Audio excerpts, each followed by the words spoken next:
Bertie, it is wonderful to see you here. This is a place you've been coming for a very long time. You come back every year, and you're always a big part of things here. But this year in the annual letter, you really took center stage. I mean, you were the opening of the letter, the heart of the letter, the end of the letter. Warren said that when he thinks about writing this, you are his perfect mental model. What did you think when you read that? I cried. That's what I think. Yeah, but I'm going to try not to cry right now. Anyhow, no, it was so sweet. He told me he was going to put me in the annual letter, but he didn't read it to me or anything like that, and I had no idea it was going to be what it was. And yeah, it was so sweet. I mean, I think about it a lot. It was so lovely.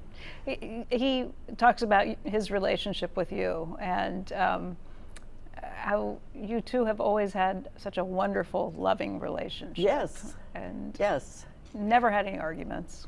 No, you know, and it's. I was thinking about it in terms of, you know, talking with you and stuff, and I thought, gosh, well, he's the closest person to me in the world because he's been in my world ever. He's older, for anyone that's wondering, and he's been with me my whole life, and still is. And there are not many of us in our generation left now, so that even makes it more special. But even without that, you know, he's the one that has always been there, and in a way, he's my big brother, and he's protected me or always helped me if I need it, and he's, for length of time, you know, my biggest ever, and still is, emotional support. Warren pointed out in the annual letter that you are a really smart, savvy investor, that you're somebody who reads many newspapers every day. You have an opinion about financial issues, but you're also somebody who is a very smart investor in her own right, that you, something like 45 years ago, you kind of decided to take all of the other things that you were trading, and what happened? You put everything into Berkshire for the most part. Well, I figured out that Warren was better at it than I was. That was easy. And, I mean, it sounds so simple, but you know, that's just what happened. And I thought, this is ridiculous. You know, he is so good. And it was a little, the hardest thing for me, and I think it's hard for a lot of investors, is that Berkshire Hathaway doesn't pay dividends. And I was at a place in my life where I wanted some dividends, you know. And Warren said, well, you just sell stock, you know. It's like, sell stock, you know, no, you can't sell principal, you know, whatever.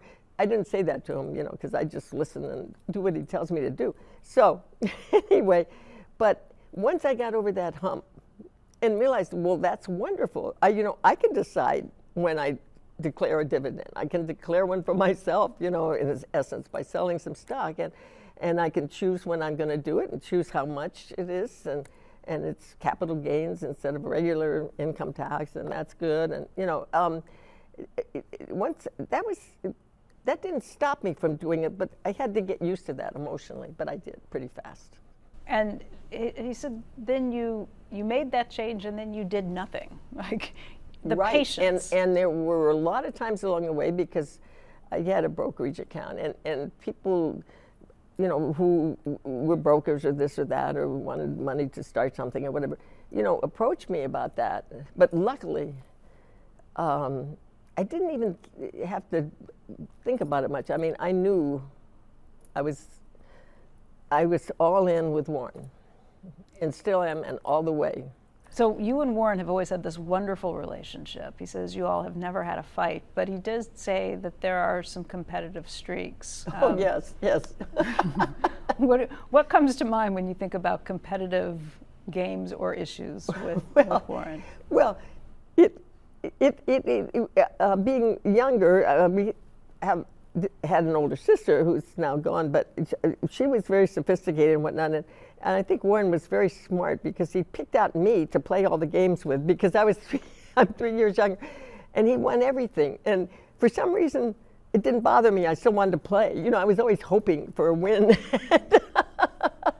So we played everything from ping pong to cards to Monopoly to boxing to, I don't know, anything that you could play, we played. And sometimes he did clever little tricks on me that, for some reason, it didn't make me mad. I just wanted to be part of it. And I also have a joke with him that when we played Monopoly, when we were, and I was really little, of course, and he was a little bit older, but I remember this so distinctly, but I was so happy because I had this money, and I was saving up the money in little piles in front of me.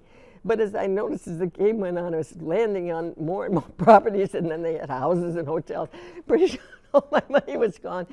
And I realized too late that it was a better strategy to buy property than hoard the money.